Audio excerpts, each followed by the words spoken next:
Hello guys, இது நம்ம channel PMR R Stars. இன்னைக்கு நம்ம ப்ரூச்சஸ் கிளாஸில் ஒரு ரிப்பன் ஃப்ளார் தான் பண்ண போகிறோம். அதுக்கு நான் ஆர்கான்சா ரிப்பன் எடுத்திருக்கேன்.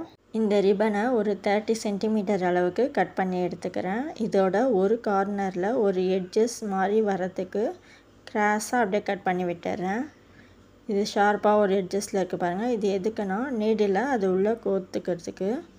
நீடில் நம்ம இன்சர்ட் பண்ணும்போது அது ஒரு த்ரெட் எஃபெக்ட் நமக்கு கொடுக்கும், அதுக்கு தான். இப்போ இந்த ரிப்பனில் நீடில் வெறும் நீடில், அதாவது த்ரெட்டு கோக்காத வெறும் நீடில் மட்டும் அப்படியே உள்ளே விட்டுட்டு வரேன். ரிப்பனை ஃப்ரண்ட் அண்ட் பேக் அப்படியே மடித்து நீடில் உள்ளே எடுத்துகிட்டே வரேன்.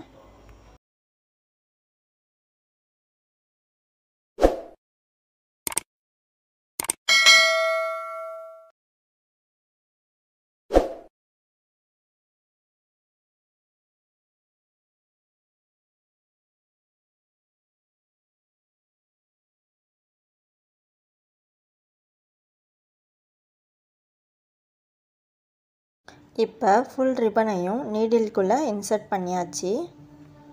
நீடிலில் இருக்க ரிப்பன் பார்த்திங்கன்னா லேயராக ஃபார்ம் ஆகிருக்கு. இப்போ இதோட எட்ஜஸ் கட் பண்ணி விட்டுருந்தோம்ல, அதை நீடிலுக்குள்ளே அந்த ஹோல்ஸ்குள்ளே இன்சர்ட் பண்ணுறோம். இப்போ கீழே இருக்க நீடில் மட்டும் நம்ம ரொட்டேட் பண்ணிகிட்டே வரோம்.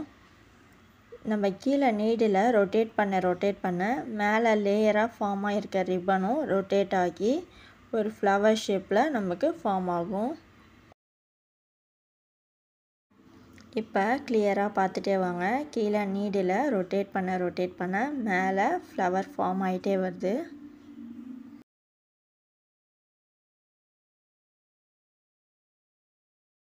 எவ்வளோ அழகாக ஃப்ளவர் ஃபார்ம் ஆகிடுச்சுல. இது உங்கள் குழந்தைங்களோட ஃப்ராக், உங்கள் சுடிதார், ப்ளவுஸ் எதில் வேணாலும் ஃபிக்ஸ் பண்ணலாம். இது மட்டும் இல்லாமல் உங்களோட ஏர் கிளிப், ஏர் பேண்ட் எல்லாத்துலேயுமே இந்த டிசைனை நம்ம ஃபிக்ஸ் பண்ணலாம். ரொம்பவே அழகாக இருக்கும். ஃப்ளவர் ஃபார்ம் ஆனதுக்கப்புறம் கீழே நீடில் இழுத்துட்டு வரும். அப்போ அந்த நீடில் கோத்து வச்சுருந்தோம்ல, அந்த எட்ஜஸ் மட்டும் கீழே வந்துடும். அதை லைட்டாக ஃபயர் பண்ணி எடுத்துக்கலாம். அப்போ தான் பிசிறு எதுவும் இல்லாமல் ஃப்ளவர் நீட்டாக இருக்கும். இப்போ பாருங்கள் எவ்வளோ அழகாக நம்ம ஃப்ளவர் டிசைன் ரெடி ஆயிடுச்சு.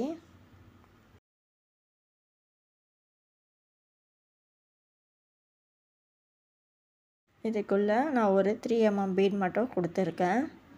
இன்னும் இதை மாதிரி க்ரியேட்டிவான நிறைய ரிப்பன் ஃப்ளார் நம்ம கிளாஸஸில் இருக்குது. ஸோ தொடர்ந்து கண்டினியூஸாக நம்ம சேனலை பாருங்கள், சப்ஸ்கிரைப் பண்ணுங்கள். தேங்க்யூ.